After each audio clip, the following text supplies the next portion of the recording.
Okay, so hi, welcome to English class. Hi to our online students, Vivi, Gustavo, and Valeria today are with us online. So hey guys, online. How are you all going? So far, so good. So far, so good. I like that. So far, so good. And did you enjoy the warm weather that we had today? Yes, teacher, please. I enjoy. Yeah. Vivi and Valeria, how are you guys going? And Diego are online joining us. Hi, Diego. Silvio's trying to. Sylvia as well. Okay. Why? Today, people are staying home. And Sylvia will be coming online too. Okay, so welcome to online and welcome to everyone that is here in class. We are here to learn English, get a lot of practice. Let's go straight into it because we know this unit 5, we've been talking about food.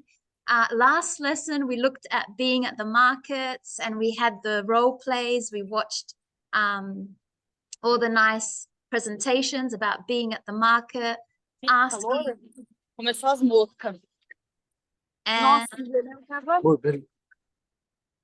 asking for food and I think mute, yes, asking for food and being able to say how much something is or how much of something do you want or how many.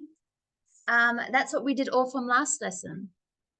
Yes, hey Diego. Okay, so let's keep continuing because today we are looking at food labels. So food labels are what are on the product that you buy. So for example, this bottle of water, the food label is it would be somewhere like there. It's just information. And hi, Jose. Maybe this is a better example. So this is a food label here.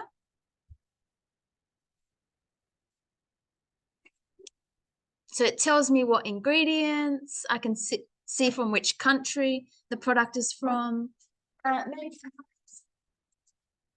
Is this one? This is another food label. Nutritional facts. That's a food label. Anything that you buy will have a food label. This is another food label. Yeah, so these are called food labels. Products that you buy. So we're going to look at the food label and understand what are we seeing when we look at a food label. So let's get into our unit. Let's get straight into our unit. So an eater's guide to food labels. Okay, so we're gonna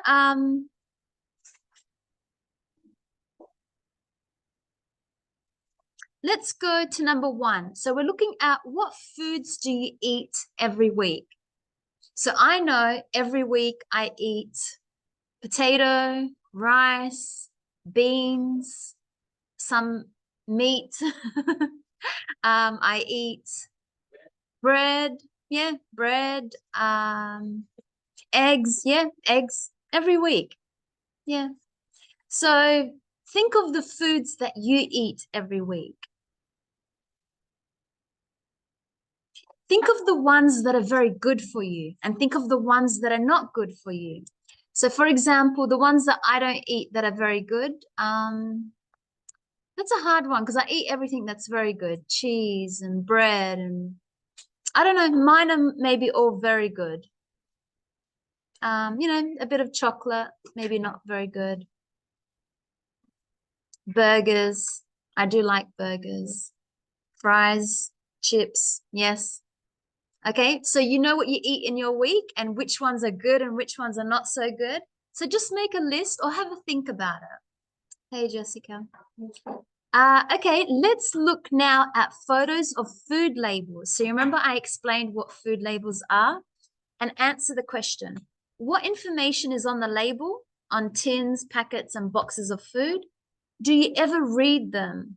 So let's start with the second part. Do you ever read them? I do all the time because I want to know where the product is made. I want to know the date because I don't want to buy something and maybe it's old. So I look at the date, I look at where it's made, I look at the ingredients. Do you look at the food label when you buy something? In Australia, it has a 5-star. Yes. Now there's a 5-star, so you can see how many stars. So you take notice of the 5-star label. Good. Anyone else reads the food label? Experience. When experience the product. Good. When it expires. Yes. When expires. Okay. Yes, I do the same to make sure the date is not expired. Good, Jose, I think that was. Good. So good, you do look at it. Okay, let's read. And it's on the next page. We've got an article. We're going to read it together. So, An Eater's Guide to Food Labels.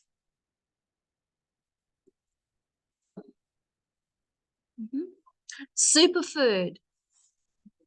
The word superfood is popular nowadays. It's usually food with lots of vitamins. And it's often more expensive than other food. But superfood doesn't mean much. Anyone can write superfood on any type of food. So check the rest of the label. Natural. Like superfood, natural is another popular word on labels, and it often adds to the cost. Yep, so remember, to the cost. So make sure those words are nice and clear. To the cost. It means that everything in the food is from nature. Meat, vegetables, etc. But this is not always true. Make sure you look carefully at the list of ingredients before you buy. Best before. So this is the expiry date that Jose and I were saying that we look at all the time. The best before date means the food is best before this date. But you can still eat it afterwards. You don't need to throw the food away immediately after the best before date. Low fat. We often think that fat is bad and low fat food is good for you. But this isn't always true. Some low fat food has a lot of sugar in it. And remember that some types of fat are important for humans. Calories and portion size. When the label has the number of calories in one portion, be careful. your normal portion size is often bigger than the one on the label. So you eat more calories. Traffic lights. Some countries use traffic lights on labels to help customers with their choices. Red means the food has a lot of fat, salt, or sugar, and is unhealthy. Orange means it's okay, and green means it's very healthy. More and more countries plan to use traffic lights because they're easy to understand and you don't need to read every word. Good. I'll just go back because I forgot to read the introduction. You're in your local supermarket. There are hundreds of packets, bags, jars, and tins of food and drink in front of you. Which one do you choose? You could look at the price first, or you could read the label to find out if it's healthy. But do food labels tell us everything about the food we eat? Okay, good. So that was a nice reading about food labels. So any food that you buy, if it's in a packet, bag, jar, tin, make sure you look at the back and you'll see all this information that we read. So let's go back to some questions. What information is on the labels on tins, packets, boxes?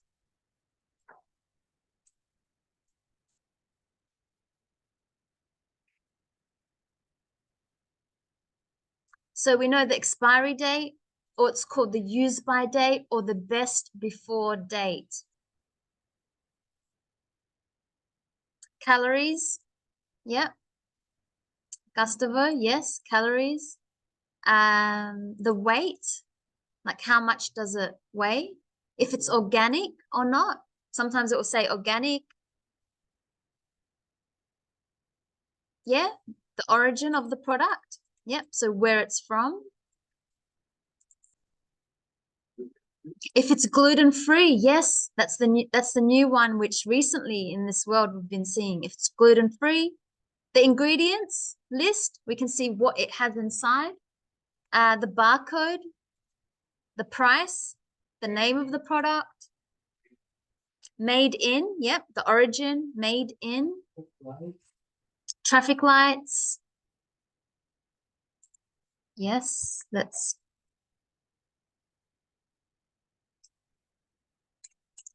traffic lights, yep. The brand name, the price, portion.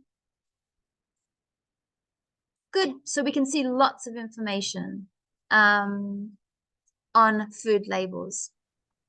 Okay, three.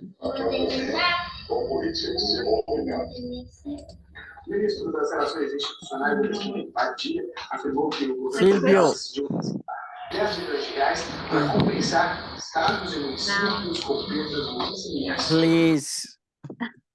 Okay, I muted him.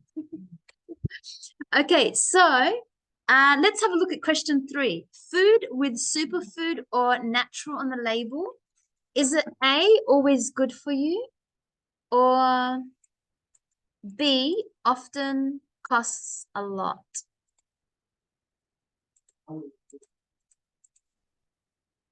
What do you think?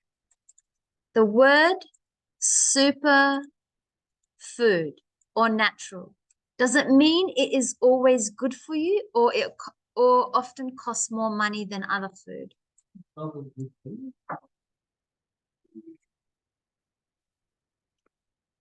It costs more. Yeah, so you'll see it when you read, it costs more.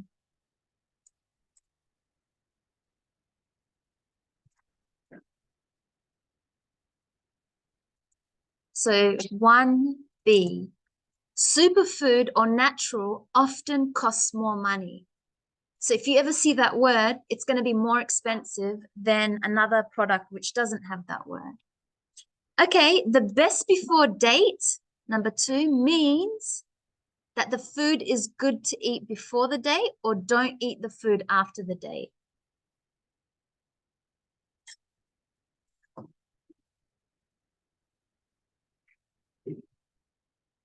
Yes, A.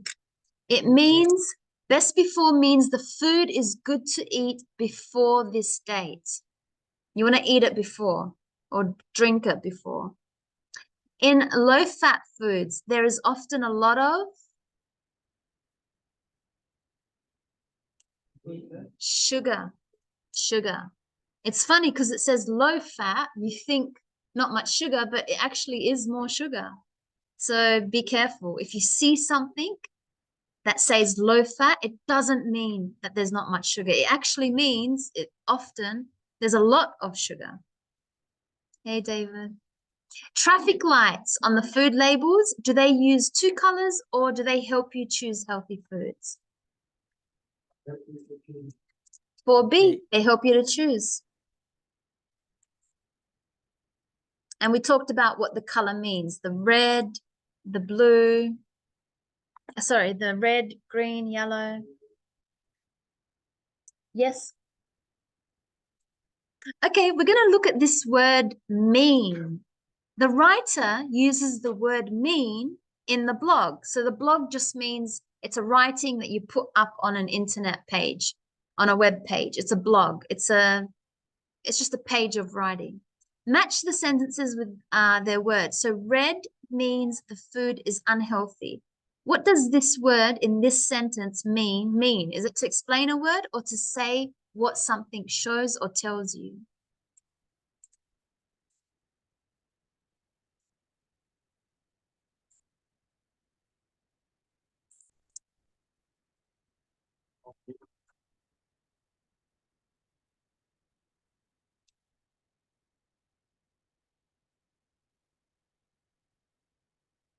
B.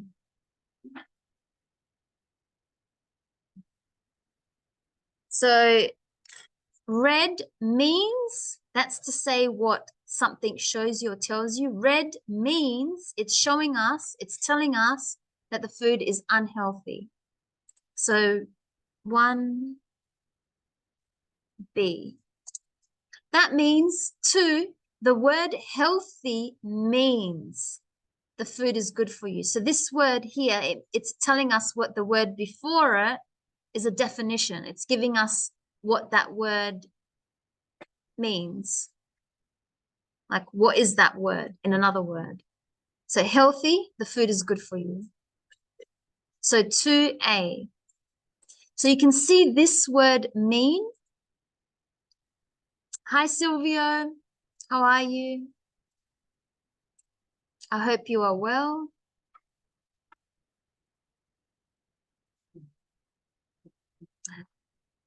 Good. Okay. Let's go to 5. Again, looking at this word mean. Do you know what I mean? What does that word mean in that sentence? Is it to check the other person understands me? To say you are serious? To correct something I said? Or to say you understand?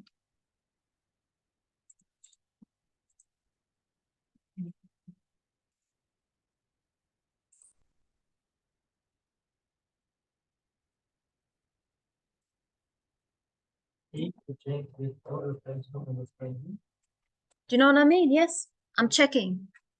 It's the same as to say, do you understand me?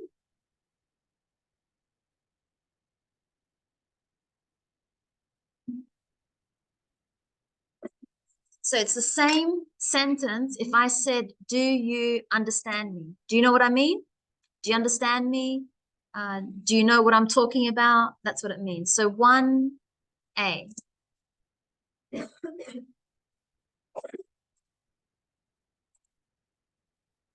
1A. Okay, I see what you mean. Is that to say that we are serious, to correct something we said, or to say we understand? D.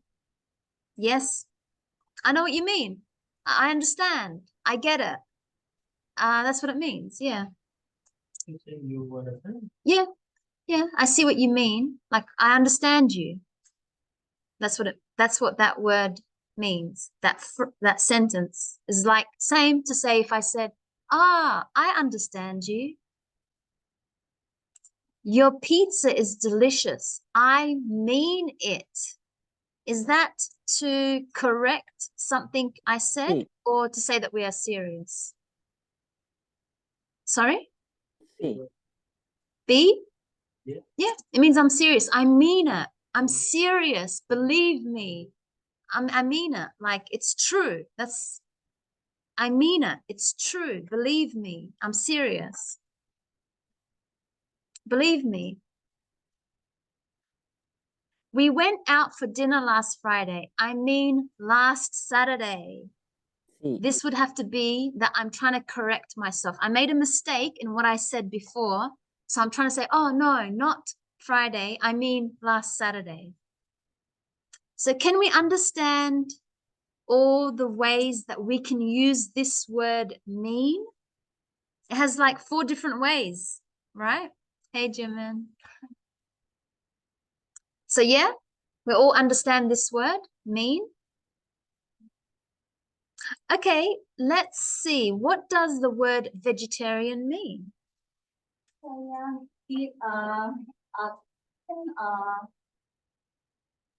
Don't eat meat. Yeah, exactly. People who do not eat meat. Yeah. So Only that food. yeah. And dairy, what is, let's see. A person who does not eat meat or fish. Sometimes we appreciate, sometimes some people, some vegetarian eat eggs. Yeah. A vegetarian does not eat any meat, flesh. That's a good sentence. I'll put here.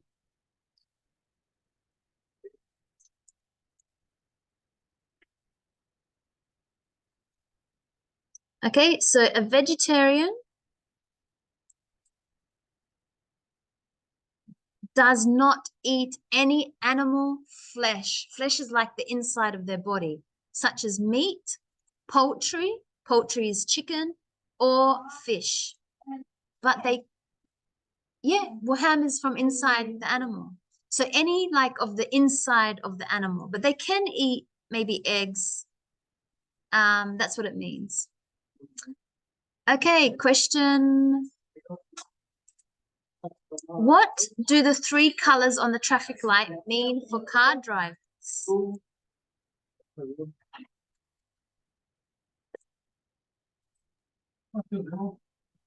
Yes, Sylvia's here.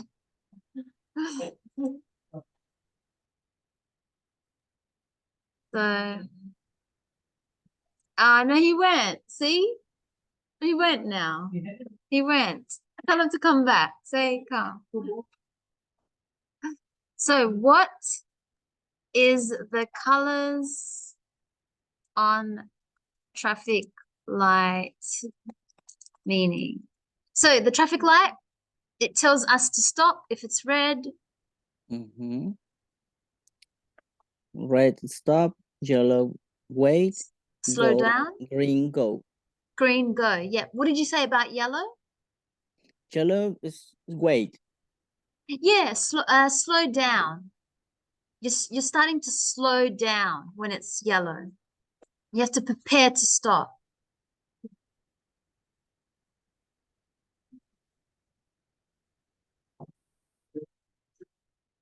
I'm good. How about you? I enjoyed the sun today. Did you enjoy the warm weather?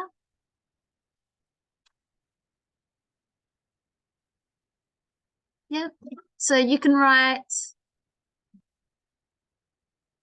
yeah, the colors on the traffic light. So the colors, make sure you write colors in the Australian British way. The colors of the traffic lights at an intersection is where the two roads meet, the intersection. So the traffic lights, the colors of the traffic lights at an intersection tells us, determines just means tells us the action we must take. Okay, so I gave the meaning of what the colors, what the traffic lights mean. So you could say red means to stop, yellow is to start, to prepare to stop, to slow down, and green is to continue to go. Okay, so that's my definition. I wrote it there. How often do you say things you don't really mean and why?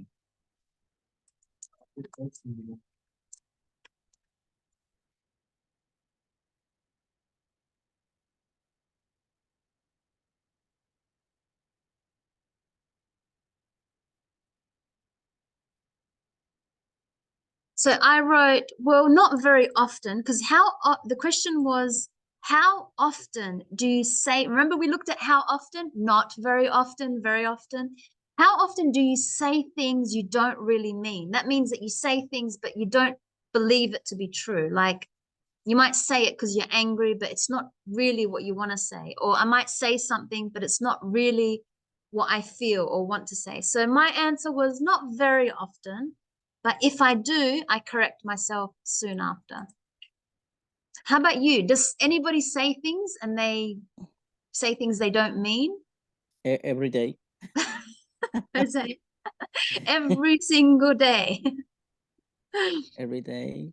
Every day. It's hard. Not, Why I don't know speak English? It's difficult to yeah. translate the Spanish or English.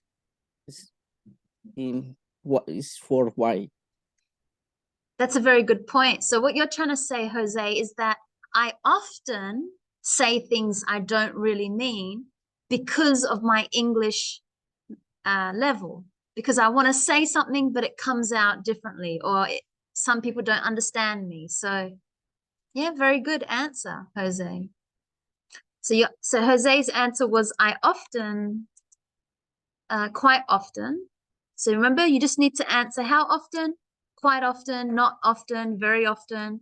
So quite often, because I will say things in my second language, and sometimes it comes out differently than I wanted it to. Is that right? Yes. Yeah, so that's your sentence there.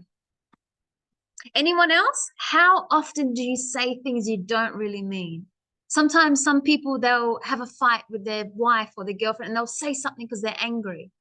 That's, you don't mean it, but then you come and you apologize, say, sorry, I didn't mean it. I didn't mean to say that. Like today? My work? Yeah, at my work. I want to be angry, Yeah. but I say angry. So not hungry, angry. See? Yeah. So sometimes a language barrier, you could say because of my language, because of language barrier. No angry. He's angry. Yeah. So it's quite often because of the language barrier. Yeah. So Diego's answer was very similar. Quite often, for example, at my work today, because of the language barrier. And so I said something and it came out differently than I wanted it to. So, and he gave an example, hungry instead of angry. Is that right? Hungry and angry. I'm angry. And then someone could say, why are you angry? Be like, no, I'm hungry. Yeah.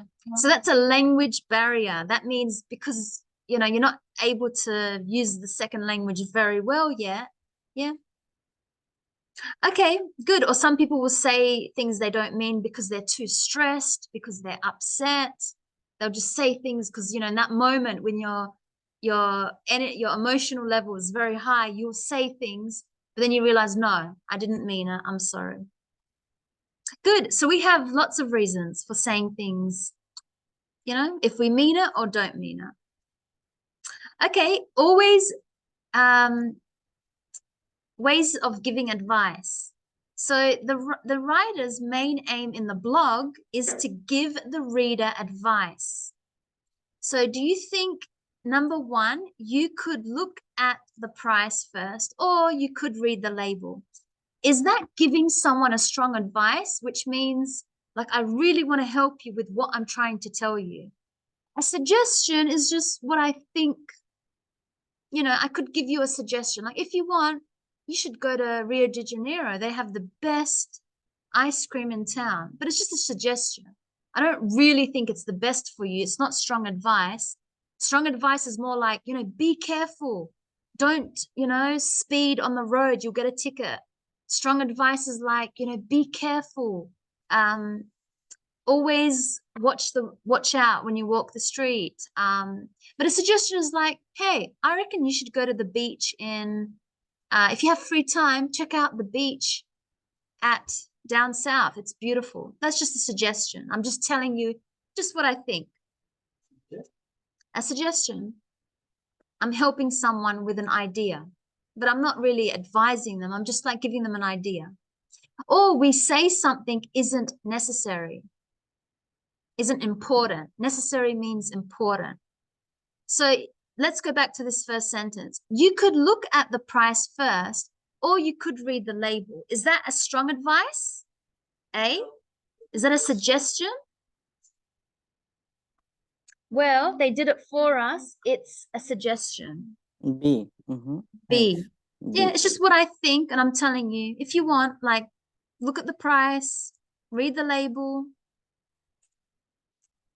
Number two, check the rest of the label. That's a strong advice. Like, make sure, check, be careful, make sure, check. You know, always check for your wallet before you leave. Always check you have your phone. So when I use that word check, I'm giving you a strong advice. Number three, make sure you look carefully at the list of ingredients before you buy. A. It sounds like a strong advice because I said make sure, be careful, make sure you drink water every day, make sure you say I love you to the important person in your life. So you can tell it's a strong advice. So check, make sure, strong advice. How about number four? Let's write down some of the answers.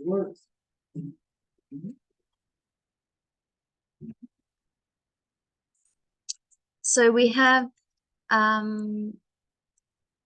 so we had 3A and 4. You can still eat it afterwards. B. Yeah, it's just so 4B. It's just a suggestion. Can, especially because I'm using the word can. If you want, I can help you.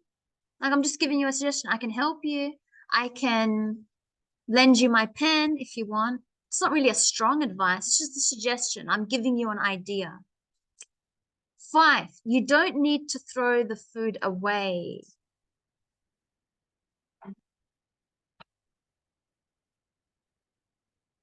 Yes, C.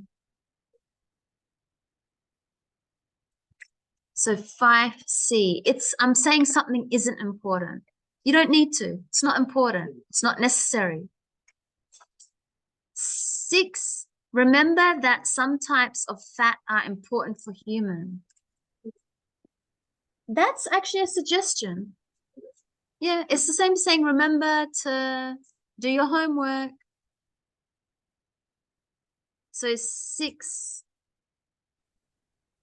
is a suggestion. I'm telling you what I think. Remember to do your homework. Remember to drink lots of water. Remember to email me. Remember to send me a message. I'm just giving you a suggestion, what I think. And when the label has the number of calories in one portion, be careful. That's an advice, strong advice. You can see because it's got the be careful.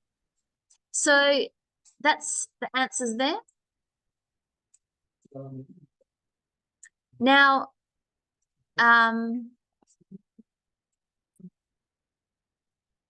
just going back a little bit, we have some expressions.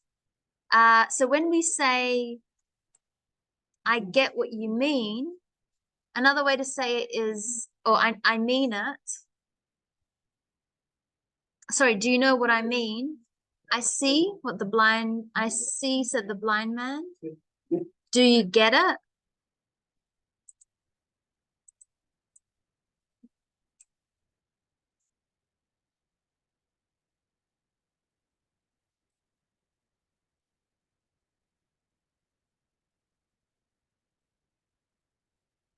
Okay, so we have, this is probably an easy way to understand it. Advice is words like check, make sure, should, have to, must, be careful. If you ever want to say any of these words, it means that you're giving advice. So for example, check your email. It's very important. I sent you something. Make sure you do your homework. You should walk in the park. It's very beautiful. You have to try this new food, this new restaurant. You must come see me soon. Be careful. Always check something. A suggestion is could. You know, you could do something. I can help you if you want. Remember, don't do something if you want. So when I use these action words, verbs, it just means I'm giving someone a suggestion, just what I think can help them. And it isn't necessary is like saying you don't have to, you need to, it's not important.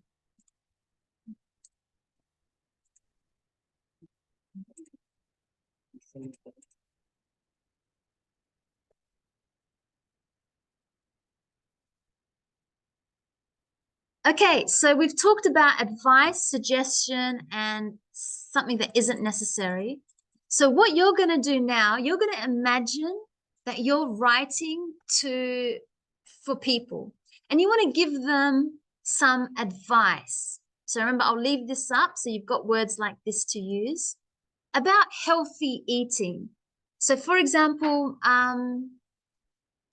well, actually, Ronan and I talked about it today, about meat. And I was telling Ronan my advice. I said, well, you know, people shouldn't buy, you know, poor quality meat because it might have a lot of hormones in it and not, you know, chemicals. You know, my advice is that if you want to eat meat, you should buy the best quality meat. So that was my advice. I was just having a conversation with Ronan about that. So I picked meat. So you've got to pick one thing that you want to talk to someone about. Is it exercise? Is it, well, we're doing it about healthy eating. Is it about eating meat? Is it about eating more vegetables? Is it about not eating something? Maybe you have to say, you know, these days we shouldn't be eating gluten because people are realizing they can't process gluten very well. So pick something, one idea that you want to write about, and you're talking about it, saying why, make sure they check, they have to, they should. So for example, let me give you an example. Advice about eating fish. Let's have a look. So you're going to write something like,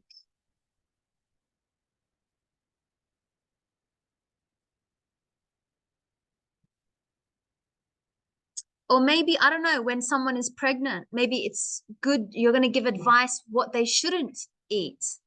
You know, be careful. When you're pregnant, you shouldn't eat something.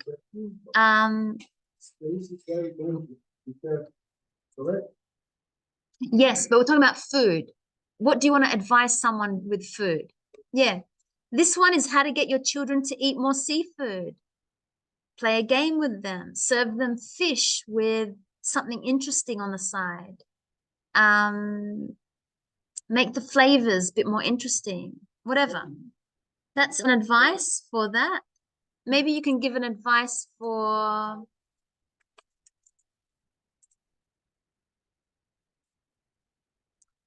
let's have a look. For maybe not drinking too much wine. Maybe drinking more water. So tell us, make sure you drink water. Drink coffee, Yes. then cafe, and Coca-Cola. Yes.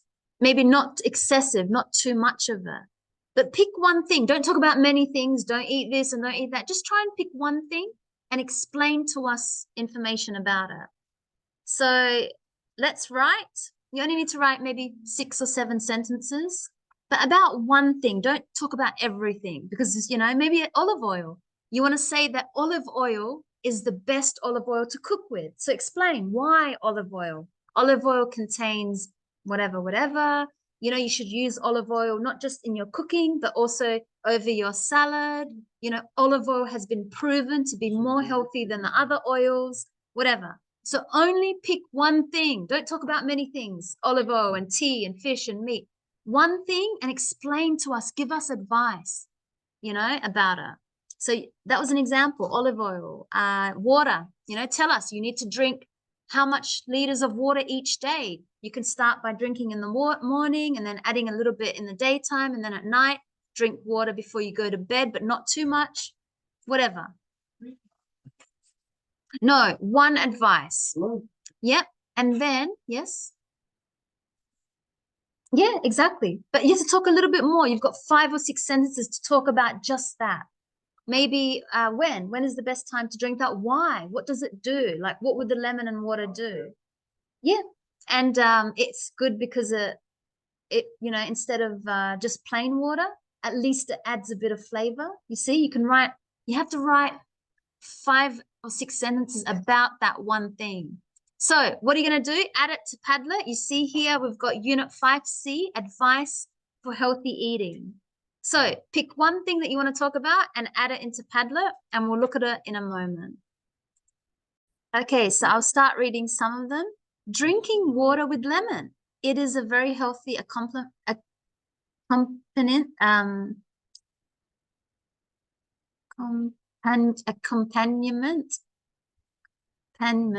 Sorry, I can't say that word today. To lunch and dinner. So it means you can have it by your side when you eat lunch or dinner. It should be drunk after eaten. Lemon has a lot of vitamin C, which helps the immune system, prevents colds, and is good for digestion. Good. Was that Andres? Thank you, Andres, for giving us advice that we should drink lemon water, especially with lunch and dinner after. Yeah. Vegetables have the minerals and vitamins that your body needs to function properly and are also rich in antioxidants. These antioxidants protect you from heart diseases and cancer. Good about vegetables. Good advice. So you can see 5 sentences, not very much. Fish. Eating fish is good. It's good to help you remember things for your memory. What does it contain? Fish contains, you must add more. And exercising. When you exercise, carry a bottle of water. You can add a little bit more, maybe just sip a little bit. Don't, just drink too much. And, maybe you can have a little bit more sentences about that. Fiber helps maintain digestive health and helps us live fuller, helps us feel fuller for longer.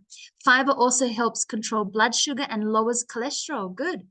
Fruits such as apples and oranges contains a lot of fiber. Good. Who wrote that one? Because I was going to ask, what do I need to eat to give me that fiber? Good advice. I recommend eating less meat and more vegetables. I heard that I have good skin almost every day.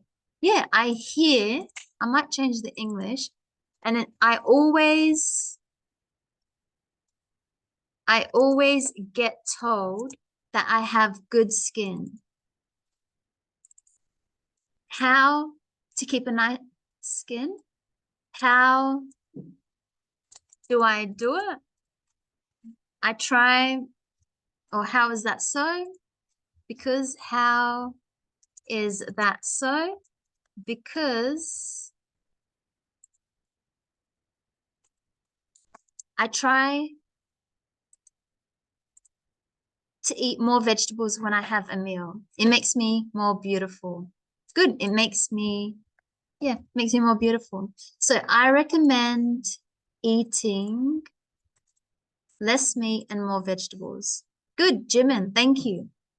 A healthy way to use rosemary is through infused water. Good. You could crush the fresh leaves and place them in a bottle of water to consume throughout the day.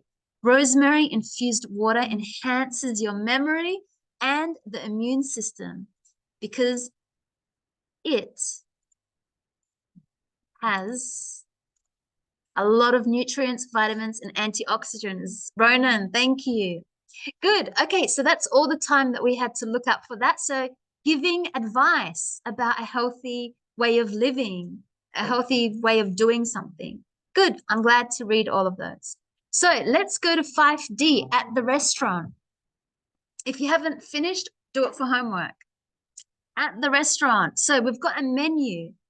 So when you've gone to the restaurants before, you've seen, especially in Australia, we have a lot of Italian restaurants, cafes. You would see that there's an entree or starters, and then there's a main course, there's the dessert section, and then the drinks, right? So we know that that's how a menu looks like and what they mean. So starters, another word for starters, that just means like little meals before the big meal, is appetizers or antipasto. So anytime you see those words, that's what they mean. And there's two types of water, still and mineral water. So still or mineral, there's a difference. Sorry, still is mineral, and then you got or sparkling. Do you know the difference? Sparkling is the one that's like carbonated. Still and mineral is like the normal water that you drink. Sparkling. So you got two types of water. They're the main things that I take notice when I'm in a restaurant. But let's put the numbers. So number 1 on this menu,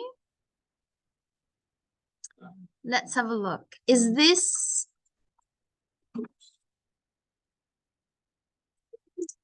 starters? The first part is the starters: garlic bread, red peppers, tomatoes, soup, prawns. It's starters, yeah. Number 2, we've got spaghetti bolognese, seafood pizza, steak and fries, mushroom and spinach burger with fries, chicken satay with Thai noodles. Main. Yep, main or main course. Number 3, if you have apple pie, dessert, chocolate Desserts. fudge, 4 cheese and biscuits, that's your desserts. Desserts.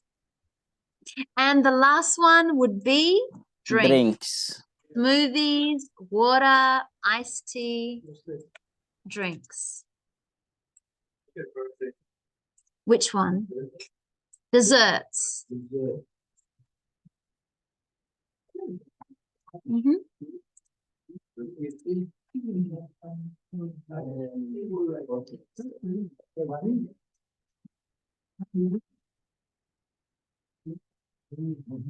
Okay, good. Let's go to the next.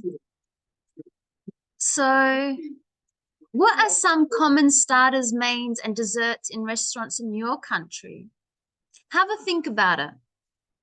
So, in your country, what do you see as a starter? Let's go with Brazil. What's a common starter? Chips. Oh, okay, chips. Yep, fries. Same in Australia. Salads. Yep. Colombia. Oh, nice. Yes. Fries. Entrada. What did you say, Jose? Chips. Sorry? Empanada. Chips. Chips. What about mains?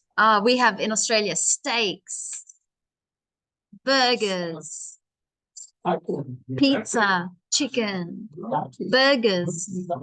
As a main, no main. Desserts, we can have we're very Italian. Tiramisu, panna cotta. It's very Italian dessert. Ice cream, yeah. And drinks, your Coke, beers, wine. Yes. Good. Okay, let's listen to two people at a restaurant. So we're going to listen to a conversation. Two people are at a restaurant and they're ordering some meals.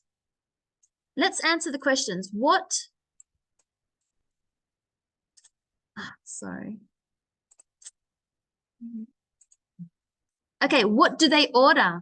So let's listen. What do they order? And look at the menu again and how much does the meal cost that they order? Okay, so we're going to listen. Two people are at the restaurant looking at this menu and they're ordering. What do they order and how much does it cost? Because you've got the price here and we'll talk about the price in a moment. Okay, so I'll press play. We might listen 2 times. So, Okay, ready? Truck 54, Unit 5D. This is a nice place. Yes, it's one of my favorite restaurants. They have great food here. Good afternoon. How are you today? We're great, thanks. Great. My name's Arthur, and I'm your waiter today. So here is the menu. Can I get you anything to drink first? I'd like a bottle of water, please. Sparkling. Yes, good idea. 1 bottle or 2? One between us, thanks. Okay. The garlic bread is really good here. Yes, it looks good. But I don't want a starter. I'll have a seafood pizza. Really? Are you sure? Well, I'd also like a dessert. Right. Hi. Here is your water. Are you ready to order? Yes, I'd like the seafood pizza. Okay, good choice. And I'd like a mushroom and spinach burger. Okay, any starters? No thanks, we're fine. Okay, so 1 seafood pizza and a mushroom and spinach burger. That was delicious. Good. Are you ready for dessert? Actually, I'm full. Hi, how was that? Very nice, thanks. Can I get you anything else? Some dessert? No, thanks. Could we have the bill, please? Oh, sure. Okay. Let's listen again. And this time, number 5, look at these expressions. It just means these words for ordering a meal. Who says them? The customer, put a C next to here, or the waiter, put a W next to these sentences. Okay, so now we're going to do 4 and 5. We're going to listen the last time. Truck 54, Unit 5D. This is a nice place. Yes, it's one of my favorite restaurants. They have great food here. Good afternoon. How are you today? We're great, thanks. Great. My name's Arthur, and I'm your waiter today. So here is the menu. Can I get you anything to drink first? I'd like a bottle of water, please. Sparkling. Yes, good idea. 1 bottle or 2? One between us, thanks. Okay. The garlic bread is really good here. Yes, it looks good. But I don't want a starter. I'll have a seafood pizza. Really? Are you sure? Well, I'd also like a dessert. Right. Hi. Here's your water. Are you ready to order? Yes, I'd like the seafood pizza. Okay, good choice. And I'd like a mushroom and spinach burger. Okay, any starters? No thanks, we're fine. Okay, so one seafood pizza and a mushroom and spinach burger. That was delicious. Good. Are you ready for dessert? Actually, I'm full. Hi, how was that? Very nice, thanks. Can I get you anything else? Some dessert? No thanks. Can we have the bill, please? Oh, sure. Okay, so we have what meals did they order?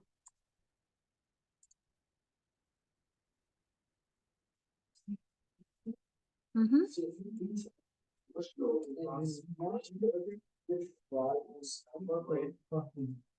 Yeah. So one sparkling water, the seafood pizza, and the burger.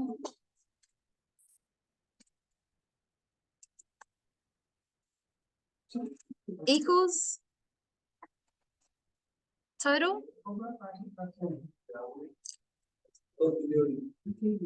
was $26.40 if you added up the price. So that's how we say the price. You could say $26.40. So the full stop, you say and. Yep, $26.40. No, it should be $26.40. If you want, you can say $26.40, just like that, or $26.40. Okay, good. Who says here is the menu? Yeah, so the first one, of course, the waiter would say here's the menu, so W. Can I get you anything to drink first? Waiter, I'd like a bottle of water, please. Customer, I don't want a starter. Customer, I'll have a seafood pizza. Customer, I'd also like a dessert. Customer, are you ready to order? Waiter, that was delicious. Can I get you anything else? Waiter, remember from our last lesson, we looked at you must ask afterwards, not just, okay, here you go, thanks. But can I get you anything else? Would you like anything else? Could we have the bill, please? Customer, good. Okay, now we are looking at pronunciation. So when we have contracted words, that's what it means when we put two words together. So the first one is I'd. Yeah, I'd, which means I would. So I'd like a coffee. I'd like a coffee. So it comes from I would. Yeah. So question 6. So I would. The next one, I'll. So I'll is I will. I will have a pizza. So I'll have a pizza. So remember, we're putting two words together. The first one, I would. Usually it goes with I would like. Remember in our role plays yesterday, I would like some apples. I would like something to drink. Would you like something to drink? Yes, I'd love. I would. That's what it means. And I'll is the future of I will. Subject and then the will. So you've got a verb. I will have a pizza. I will take something. I'd like. I'll I'll and I'd. I'd.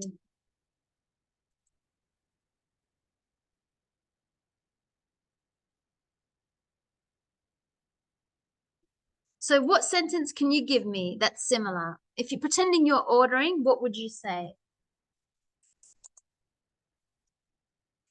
I'd like a burger, thanks. I'd like a break. Yeah, exactly. I like that. I'd like a break now, please.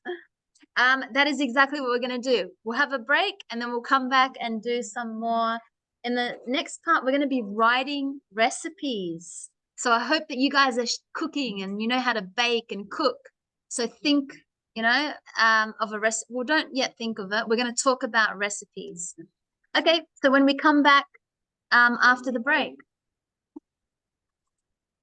So I'd is not the same as I would. Well, it is because I'd want Okay. to see you, but I couldn't. So I'll show you. That's a good question. How did you say it? Yeah. I'd want. I would want. Yeah. I mean, we don't. Yeah, I would want to see you. It's kind of like something like that. You wouldn't. I would want to order. I would use I'd like Okay. more to say I would like to order. But I'd want is more like I would want to see you tomorrow, but I'm so busy. So it's not about food. It's just saying I'd want to see you, but I can't, you know. I'd want to go there. Again, it's very, yeah, it's kind of more, this is more common. You use it with the verb see. I'd want to do that. Because then you say, I want to do that. It's I want is similar. I want similar. which one? Is word is similar. I want. Yeah, you don't even need this part. I want to see you, but I'm so busy. That's why it's, Okay. I don't know why I'd put I'd want. You kind of, Okay. you don't need it. It's more common. I'd is usually I'd like, I would like, I would need. You could use it with need. I would need 5 days Okay. to do something. So maybe you're asking Go. me, Okay. I'd need 5 days to get back to you on something. So they're the two most common actions that we use with I would. So that's why I don't put want. It's, you know, it was unnecessary to say I'd want. You just say I want to see you. Okay. So more I'd like and I'd need. Okay. Yeah. Thank you. Thank you. Welcome. Okay, we'll have a break and come back after. Okay, so let's get back into our class. We are now going to look at writing instructions about a recipe. But before we look at the recipe, What is your size? page 65. Oh. What do you do next? What will we do next? What do I do next? So we're writing instructions. We're telling people how to do something, writing instructions. So if you look at these three, let's have a look. 1, 2, and 3. Which one of these instructions, remember instructions means we're telling someone what to do. Which one will we find inside a box, in a cookery book, so in a cookbook, or on a food label? So the first one says, you can make this cake in about 15 minutes. First of all, heat the oven to 200 degrees Celsius. Put the flour in a bowl. Next, add the milk, eggs, butter, and sugar. And salt, sorry. Where will I find this instruction? In a cookbook. Yeah. So I think it's making a cake or something. Yeah. So this instruction, A, I can find it in a cookbook. Number 2, thank you. So let's write some notes. Number 2.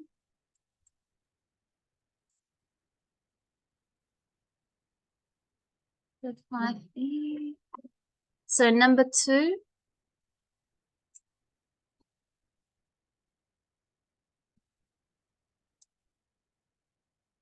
So we have 1B.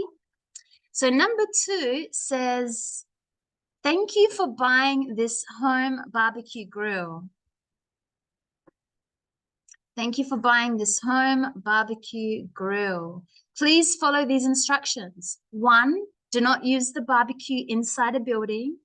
2, never leave children with the barbecue. This information, this instruction, where will I find it? A, inside a box, in a cookbook, or on a food label? On a food label about a barbecue. Inside a box, because maybe I've bought a barbecue and when I open up the box, there's the barbecue, but there's this little piece of instructions that tells me to be careful, do not use the barbecue inside a building, don't leave children near it. So number 2 is inside a box. It's inside the barbecue box that I bought. How about number 3? Store this bottle of sauce in a cool, dry place. After you open the bottle, use the sauce within 3 months. That means use the sauce in 3 months. That would be on a food label. It would be on a bottle of sauce. So 3C.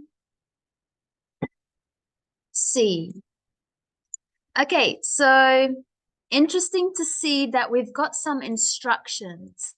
So remember, instructions means information that tells us important information, important details, something important that we must do. Be careful. Okay, so when we write, you will see, I know you've been writing with me for quite a long time now, especially in your tests, and you'll see that I always put a full stop for you in your writing. Have you noticed? Has everybody almost, I think everyone, I've almost put a full stop, you know, because you usually comma or full stop. So it's very important in English grammar that we use a full stop. We use a comma and a colon. You know already you make mistakes with these, Diego, and a colon. So I'll explain what they are and then we will practice writing sentences with them. So again, in English grammar, because maybe in some languages it's not important, it's very important to use a full stop, which is this little symbol here, a point, full stop, a comma, which is like a, you know, like a diagonal line, and a colon, which is 2 dots, one above the other. So when do we use them in our sentences? So remember, this is when we're writing, and these are just some grammar points. So when do we use them? So a full stop, which is this little dot, is at the end of a sentence. What is a sentence? Subject, verb, whatever, full stop. So every sentence has one piece of information before we go to a next piece of information. For example, my name is Laila. That's it, full stop. That's one sentence. It tells me what my name is. I live in Adelaide. That's another sentence, full stop. Not comma, full stop, because that next sentence tells me where I live, different to the first sentence. Now, every time I make a sentence, I'm adding information. So that's how you know when to use a full stop, when the next sentence is adding something, an information different. So, you know, my name is Laila. I live in full stop. I live in Adelaide, full stop. I teach English, full stop. Whatever. That's how we use a full stop. It's at the end of one complete sentence. A comma is between nouns. So for example, if I say, I love apples, comma, bananas, and oranges. So when I use at least minimum 3 nouns, I must use a comma. And the last one must be and something. You remember, nouns are objects, things that we, can touch, or things maybe we don't touch. That's when I use a comma. An adjective is what describes that noun. So we have a book. Oh, let's talk about a tree. Maybe our noun is tree, but the adjective is, it's a big, beautiful, luscious green tree.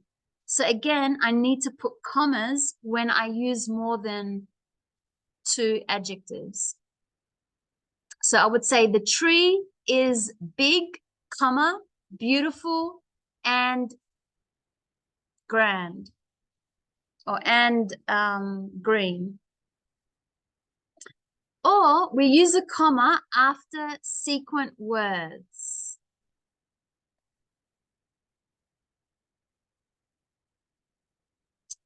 An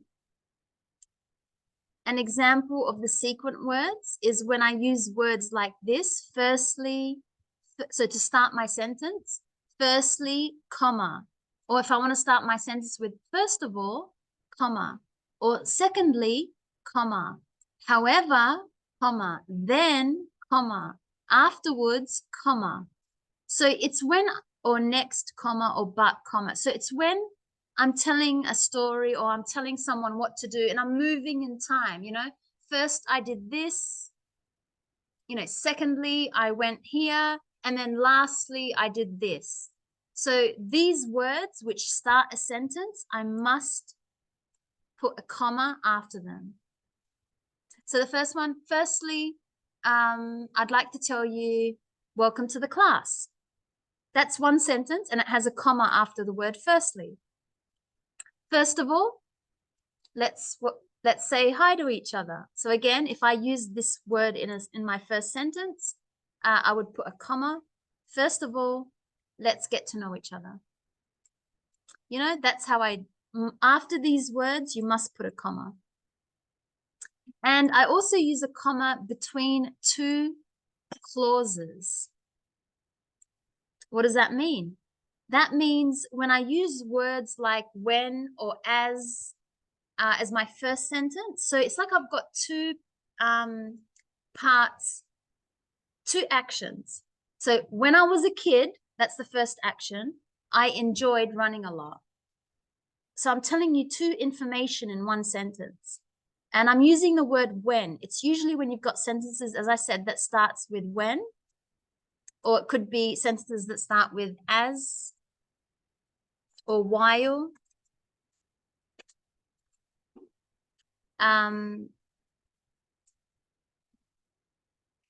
That's when, so that start is when I know I'm talking about 2 actions, While I was teaching English, everybody was learning. So you see, there's 2 parts, 2 actions happening at the same time.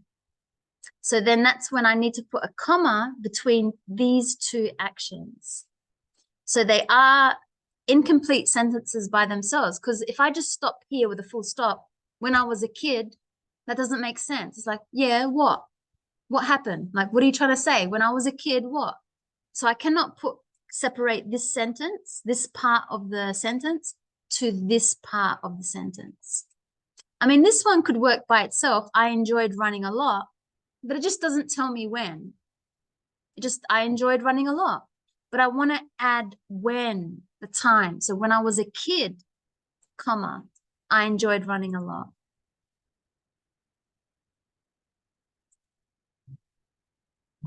Okay, so very important in writing: full stop, comma, and colon. So sorry, I didn't explain what colon was.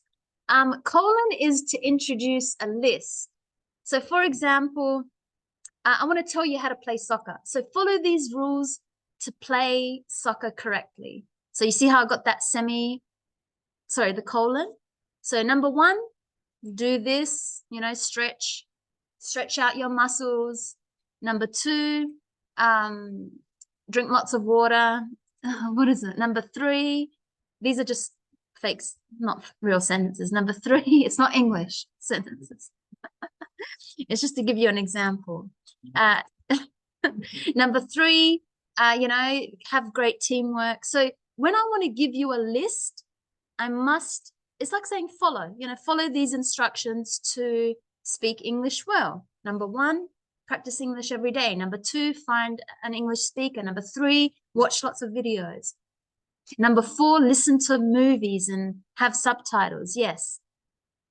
So that's when I use a colon. When I start the sentence with, you know, follow these instructions, 1, 2, 3, 4, whatever, that I put this just before I start to tell you what to do. So do we understand what they mean? Full stop, comma, and colon. We know the symbol and we know when to use them, yes? So we can have better English writing grammar, English writing skills. Okay, so if we look at these sentences, number 1, they did it for us. It says, between words in a list, so comma, milk, eggs, butter, and salt. These are nouns, these are objects, and you can see I put a comma until I get to the last one where I must say and. Now I see in a lot of your writing, you don't put the and, you just say, I like swimming, running, exercising. You can't do that. You have to say, I like swimming, running, and going to the gym, whatever. Okay, when do we, at the end of the sentence, what do we use? The full stop. So you can write that in your book, full stop.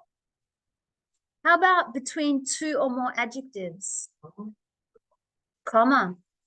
So either you could put the symbol or you can write it in your book, the answers. Yep, so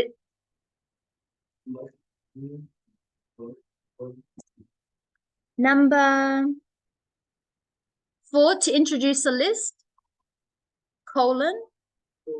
Number 5, after a sequence word, comma. Between 2 clauses in a sentence, comma. You remember?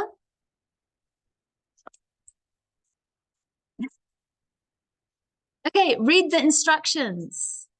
So let's have a look. We're going to read an instruction. I can read it and then you can practice with me. So the future is yours. The future is yours. Fortune cookies are nice at the end of a meal in a Chinese restaurant. And they're easy to make. First, you need, thank you, Diego, you need the following pieces of paper. No, we have to put in the missing grammar because that's what happens. You read it and it doesn't make sense because there's no full stop, there's no comma. Did you see how it didn't make sense? You need the following pieces of paper. So comma, sorry, I did the exercise wrong. We have to add full stops and comma and colon in this instruction. So I'll give you 2 minutes to have a look at it and correct this instruction with maybe full stop, maybe a comma, maybe a colon, maybe more. We don't know if they need more. So I'll give you 2 minutes to do that exercise. And then we will read it correctly.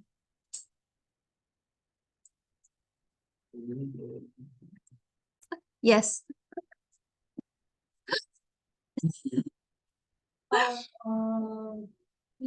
For English, it is for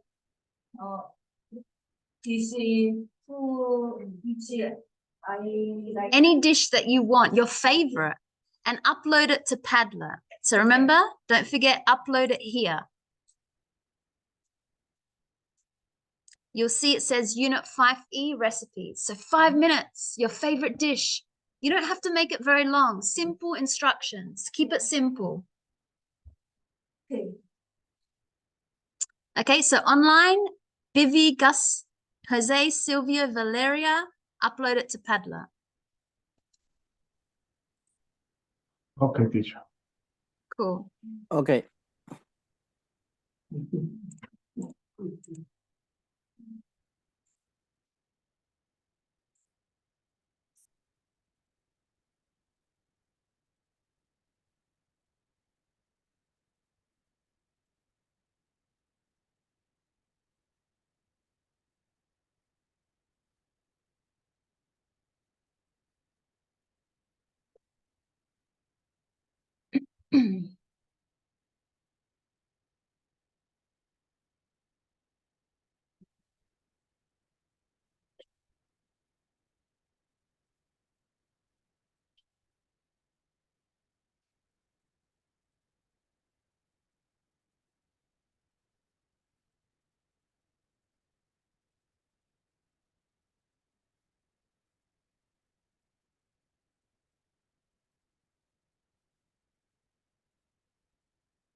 Okay, so I'll leave my notes up so you can remember that's what it should look like.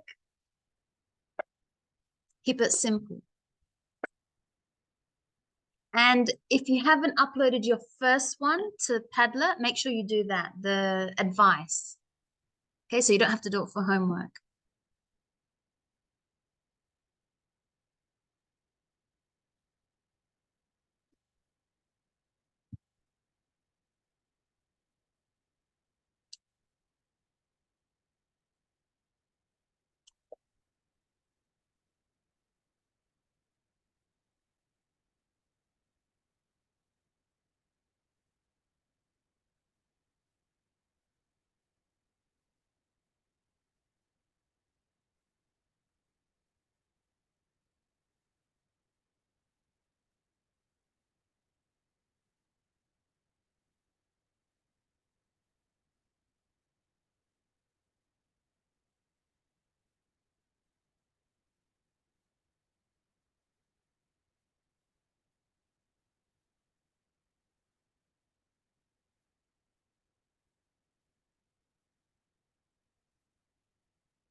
Let's have a look. Gustavo has written and he says bandeja paisa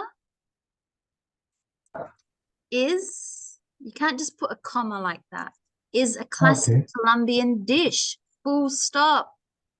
The ingredients are the following, : good, marinated beef. You should put how much, like 500 grams, but doesn't matter. Marinated beef, rice, red beans, crispy. How do I say that?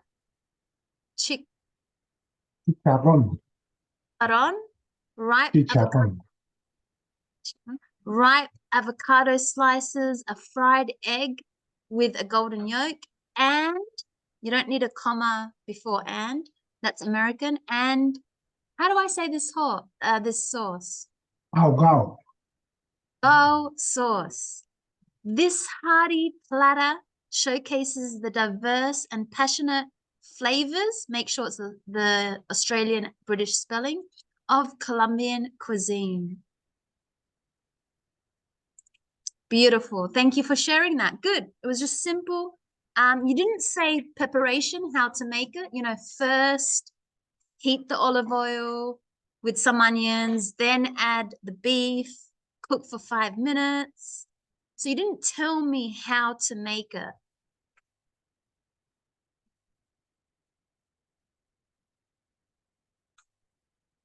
So the next one, maybe it still needs to be finished.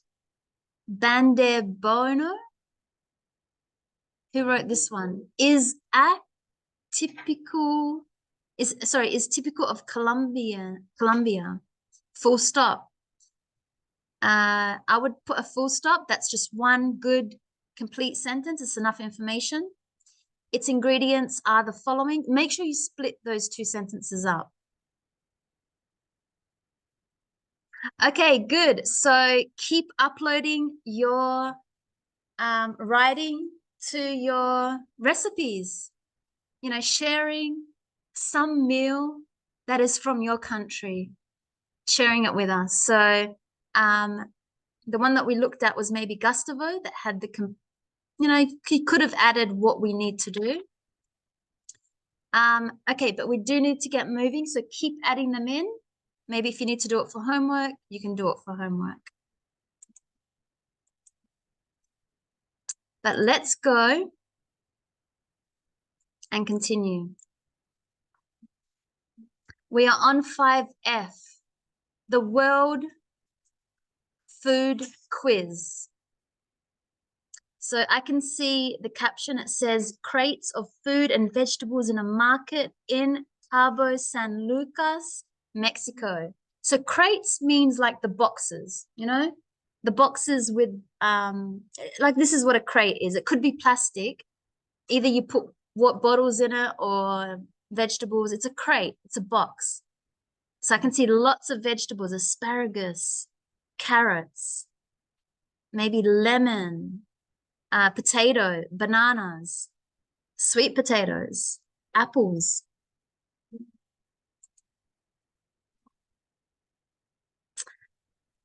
Okay,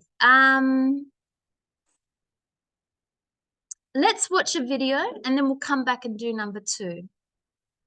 So we're going to do a video quiz with questions about different pictures on the screen. But let's watch the video quiz and answer the questions. Okay, so ready to watch? And answering questions 1 and just watch, maybe just number 1 and then we'll watch it again and do number 5. So, welcome to the World Food Quiz. There are 9 questions and 13 points in total, so let's start. Ready? Question 1. The 2 most popular cereals in the world are wheat and rice. What are 3 types of food you can make from wheat? They are on your screen now. Write them down for 3 points. Question 2. There are around 4,000 types of potatoes. Which country has the most types? With A, China, B, Peru, or C, Italy? For questions 3, 4, and 5, do you eat the stem, the leaf, or the roots of asparagus or celery, lettuce or cabbage, turnip or carrots? Question 6. The 2 points. What are the 2 examples of fruit? And the 7th question is about other types of fruits like strawberries and grapes, pineapple and bananas, and pears and apples. And what are these 2 fruits? Write them down. Other types of plants are an important part of the human diet in different parts of the world. For example, beans, peas, and mushrooms. For question 8, what type of plant on the screen makes our food hot? And finally, question 9, what type of drink can you make from this type of bean?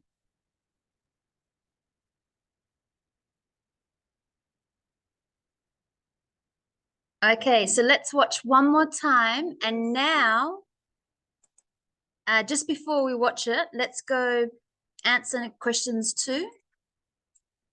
And then we'll watch it again. So don't worry if you haven't finished answering the questions. So, corn is a type of cereal.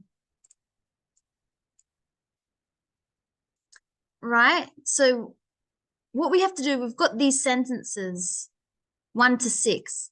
So when you answer a question correctly, you win 1 point. What does point mean? It's the number of points at the end of the game. Yep. So D, 1D.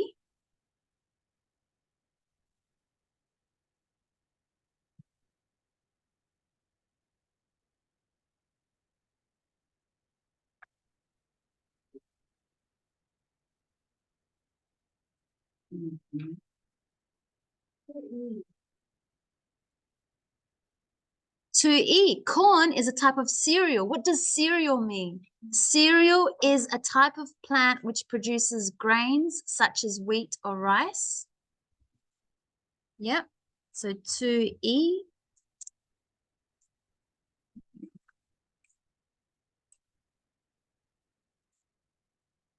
Hold a flower by its stem. What does stem mean? It's C.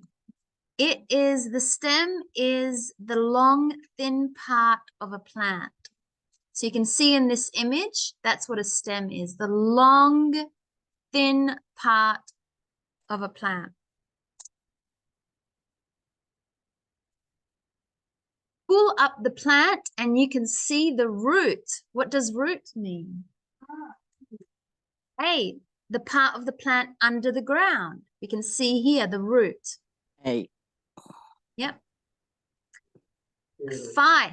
In autumn, the leaves on a tree turn brown and fall off. What do leaves mean? F. The green things. On a tree or plant. That's the leaf. The leaf is singular, leaves is plural. So leaf. And the final score in the match was 2-1. What does B. the final score? You'd all know if you watch soccer or any sports game that those words mean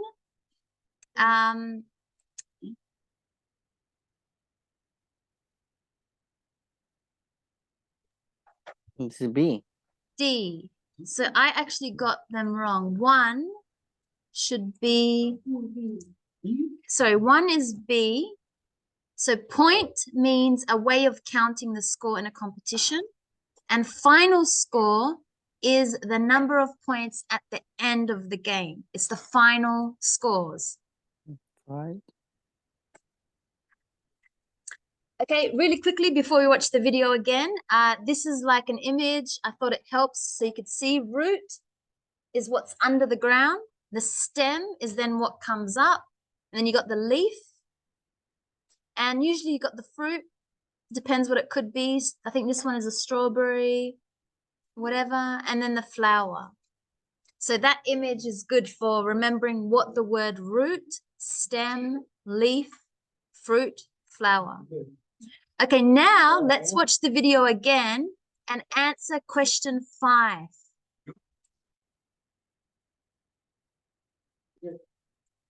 Okay, ready? So for question 5.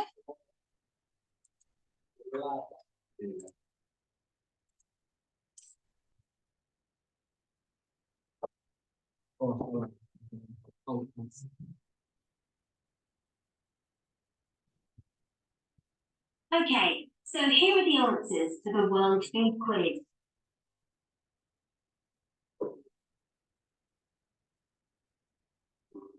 Starting with question 1 for 3 points. The answers were flour, bread, and pasta. Did you get 3 out of 3?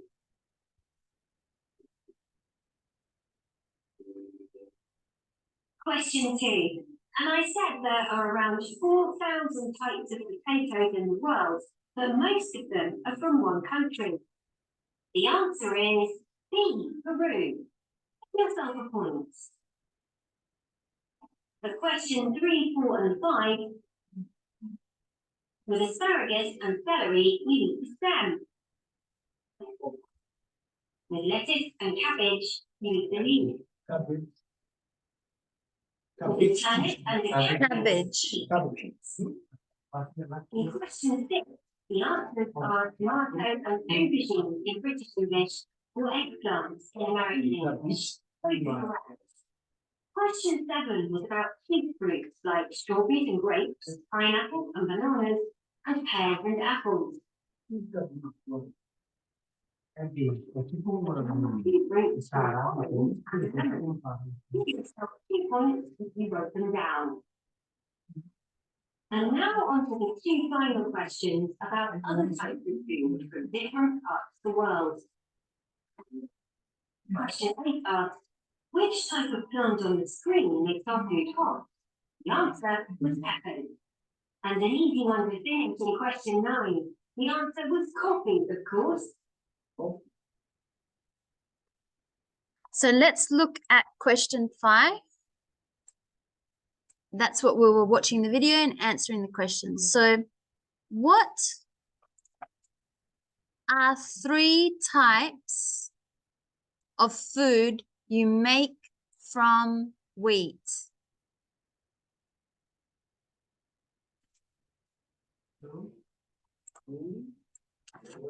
Flour, bread, and pasta.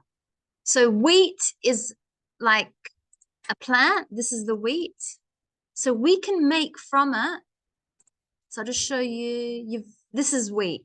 So we can pick this up from the ground and make flour, bread, pasta. So this is wheat. Okay, this is wheat. Cereal as well. Okay, which country has the most types of potatoes? Fernando? Peru. Peru. Do you eat the stem, leaf, or the root of asparagus and celery? You eat the stem. I'll just show you. We watched it in the video, but asparagus. This is an asparagus. My favorite. Celery is this one. That's a celery. Okay, do you eat the stem, leaf, or root of lettuce or cabbage? Leaf. Leaf. Yep. So this is lettuce. This one you put in salad.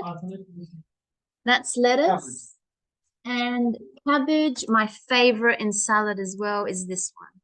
You can have the Chinese red cabbage or the just Cabbage, my favorite in salad. The next question was, do you eat the stem, leaf, or root of turnip or carrot? You eat the root. Yep. And I'll show you some images. So carrot, we know what carrot is, very common. That's carrot. And turnip, I like turnip. It's like similar to potato, very strange. You can put it in soups, roast it in the oven. That's a turnip. And next question says, what are the red and purple types of fruit on the screen? So when we were watching the video, what did you see? Pea, beet? It was tomato and eggplant. That was the purple types of fruit we saw. Tomatoes and eggplant. So I'll just quickly show you it. Purple tomatoes.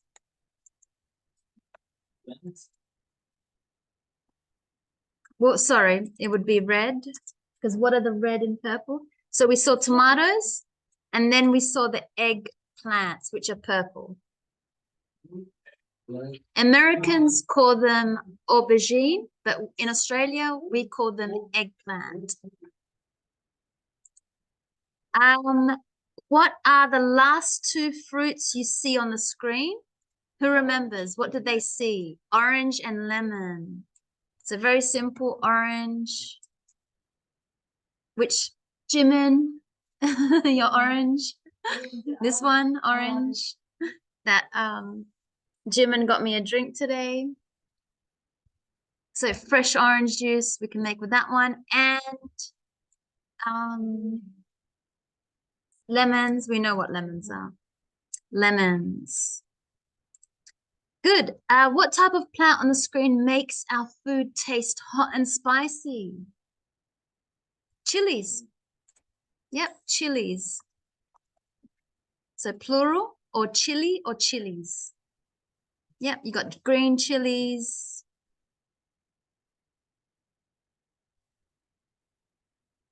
That's chilies. What type of drink can you make from the bean?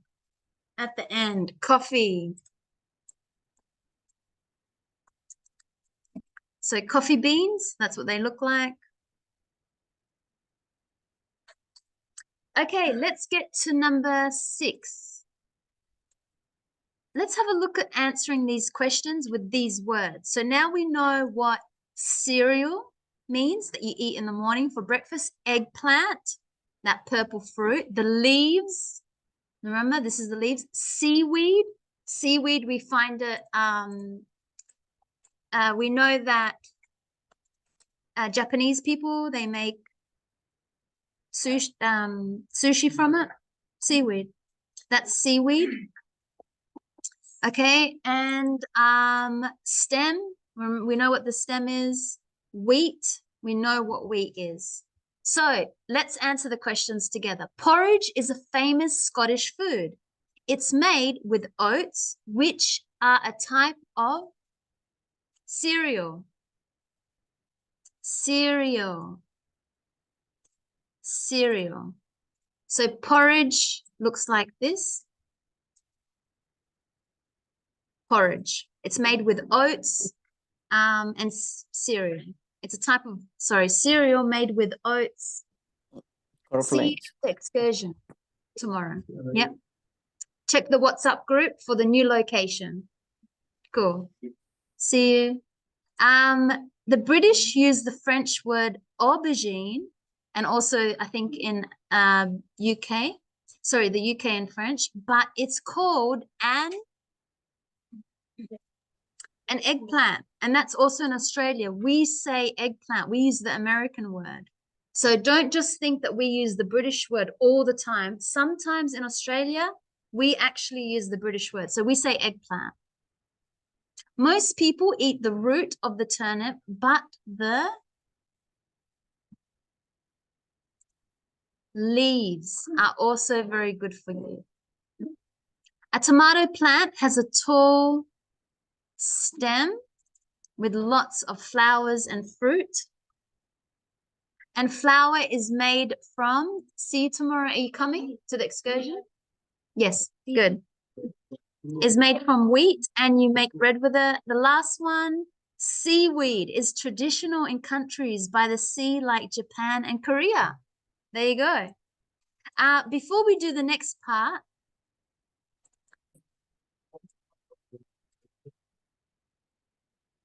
okay, number 7, prepare a short quiz about food.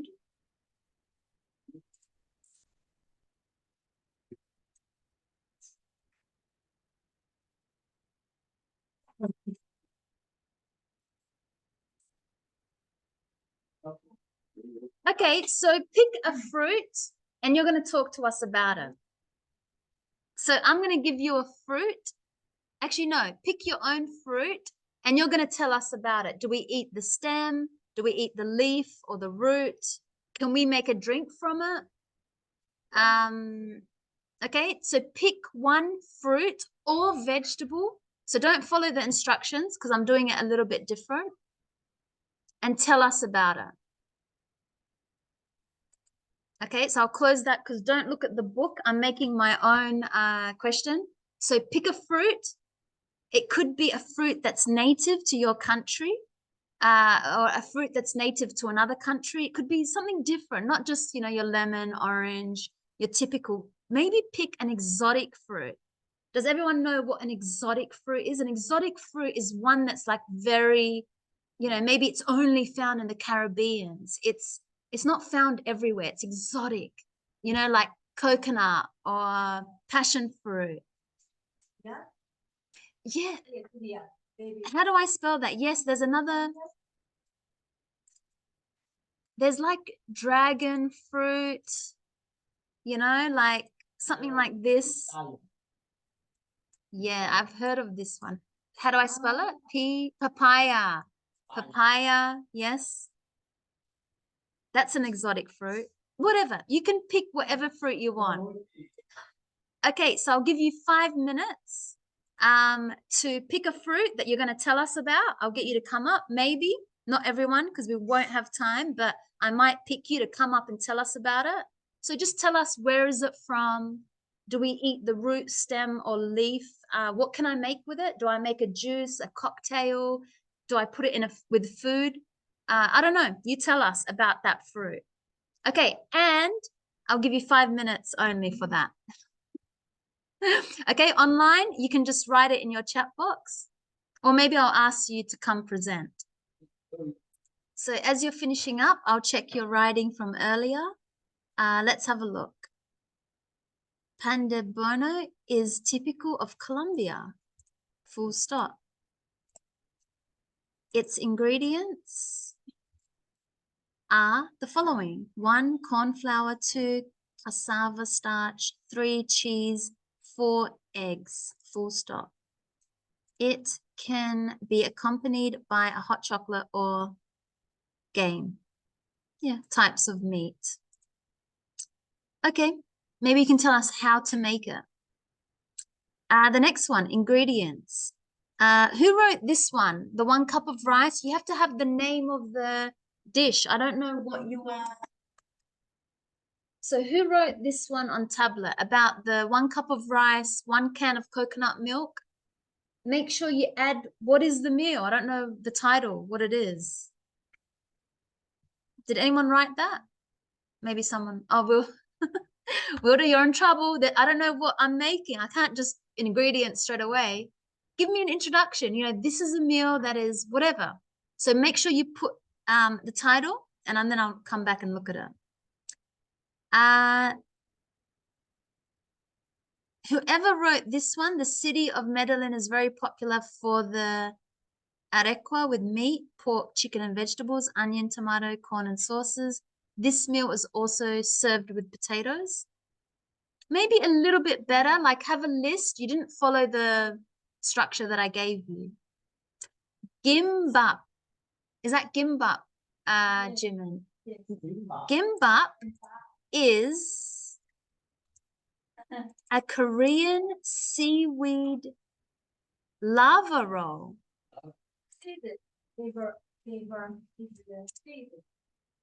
Yeah, you need, so remember, let's put 10 lavas, 1 cucumber, 10, I would say slices of ham. You don't need capital for ham. 10 lines. Slices.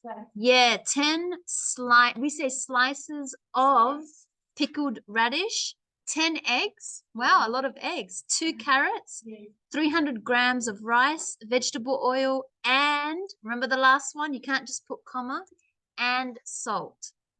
Good, but tell us how to make it. First, you need to do this and then this. Give me instructions how to make it. See you tomorrow at the excursion, not here. Okay, and good. So Jimin just finished that up. Arroz carretiero. Who wrote this one? Brazilian topical food. Ingredients. It serves 3 cups of rice.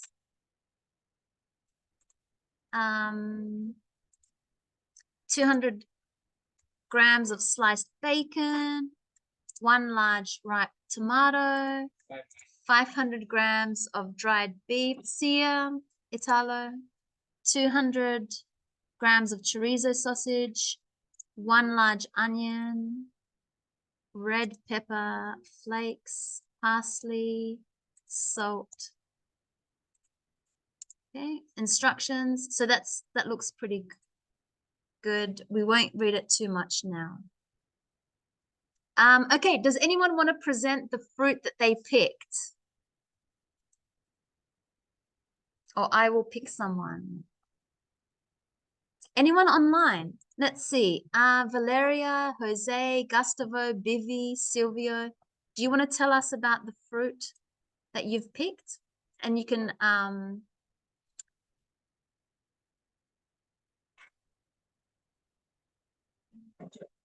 love it.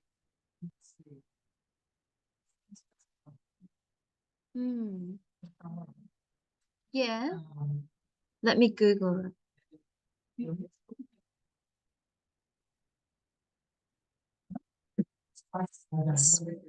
Yeah. pretty. You cotton oil. Yes. Like, What is it? What's the name? cassava. Cassava. Right? This one? Yeah. It's like potato, yeah. It is a sweet.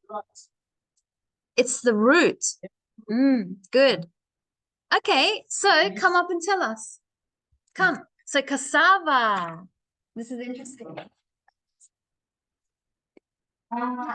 Talking to us about this, is it a vegetable called a cassava? Very interesting. It looks very similar to sweet potato. So, okay, Clayton, come up and you can tell us, remember, what do you do with it? How do you like to eat it? Any information that you like to tell us about.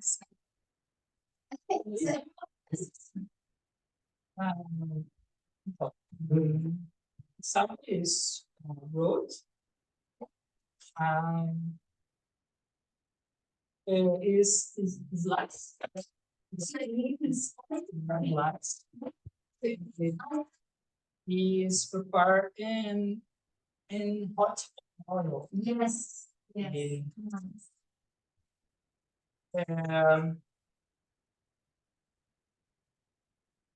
O que é que fala acrescenta? Salt.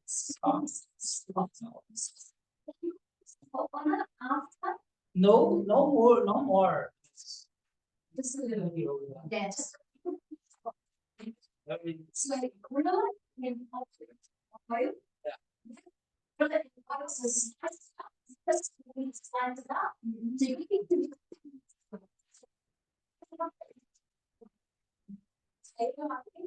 and which region is the from? Student pronunciation is coming from China. Oh, they are from US. Yeah. Brazil or quite common in Brazil. and you salt it. Then you put it in some oil for a few minutes until it's like golden. And afterwards you put some salt with delicious.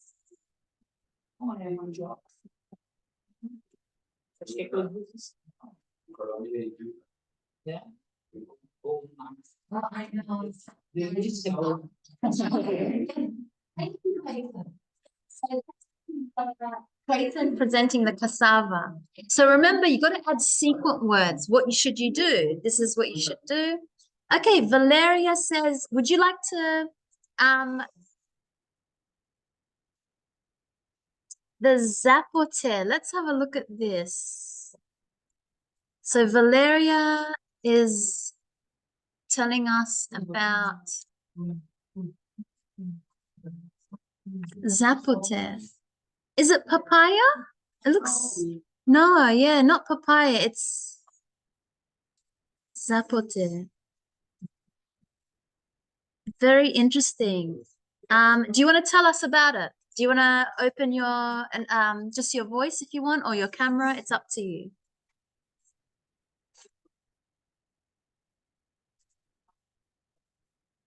How do I eat it? Do I just eat it like that, fresh, or can I make a juice? This one is juice, yeah. No, not a good idea. Not a good idea. Okay, so eat it fresh, just slice it.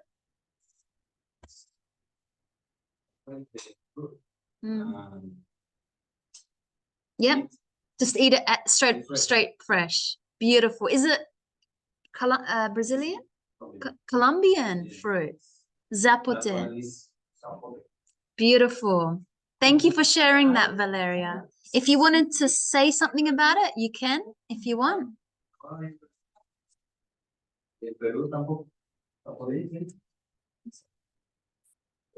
Okay, anyone else? Jose, Gustavo, Silvio, Jimin? Teacher, one moment. Yes, If okay. my laptop is bad. No worries. Let's see Jimin first. Which fruit, Jimin? I'll just search it. Korean pear. Interesting. Korean. I've never heard of this. Oh, this looks very nice.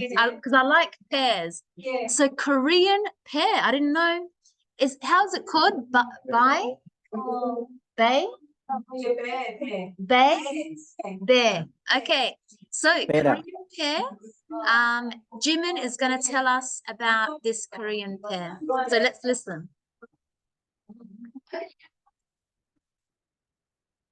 And I'd like to introduce pear, which is a Korean pear. Korean pears are round and bigger than Australian pears. It's good for throat. It's good for when some Koreans sore throat. They slice pears and boil that in the hot water in the water and add the honey and boil that and then make a juice and then drink it's hot is better and if drink that it's very good it's it's good for throat Yes. and clean or throat clear yes clear. Yeah. Thank you for beautiful.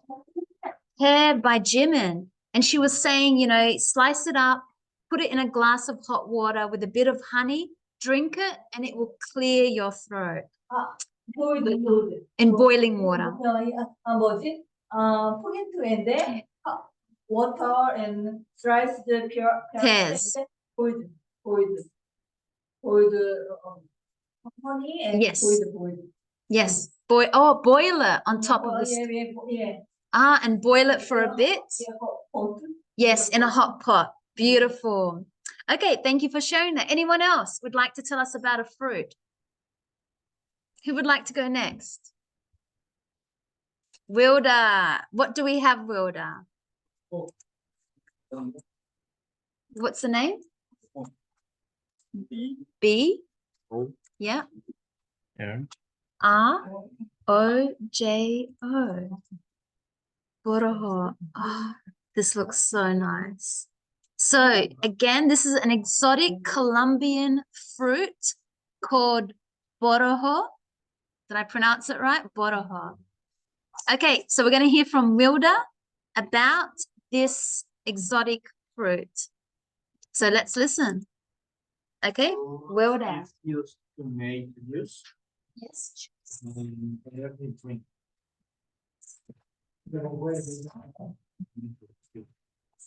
Only use.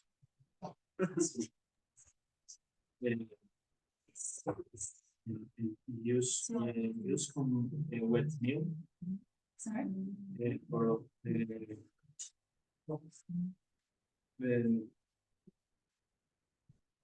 the fruit is fruit. With milk, French, use Meat with milk. Aphrodisiac. fresh. Yeah.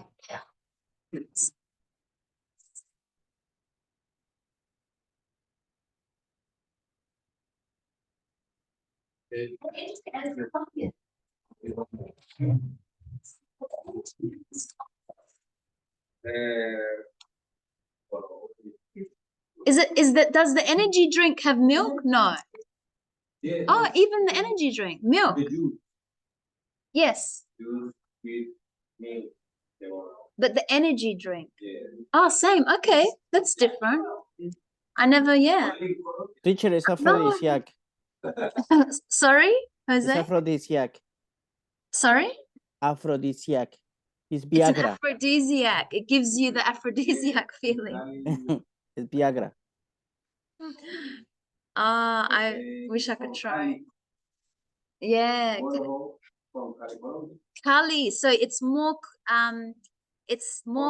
from this region, from Cali in Colombia. Okay, good. Thank you for sharing that, guys. Very interesting to hear about fruits that were native to your country and how you use it, how do you prepare it, what you do with it. Okay, so we'll end there. And the next time when we come to the next lesson, we'll be looking at the review for Unit 5 because we have finished.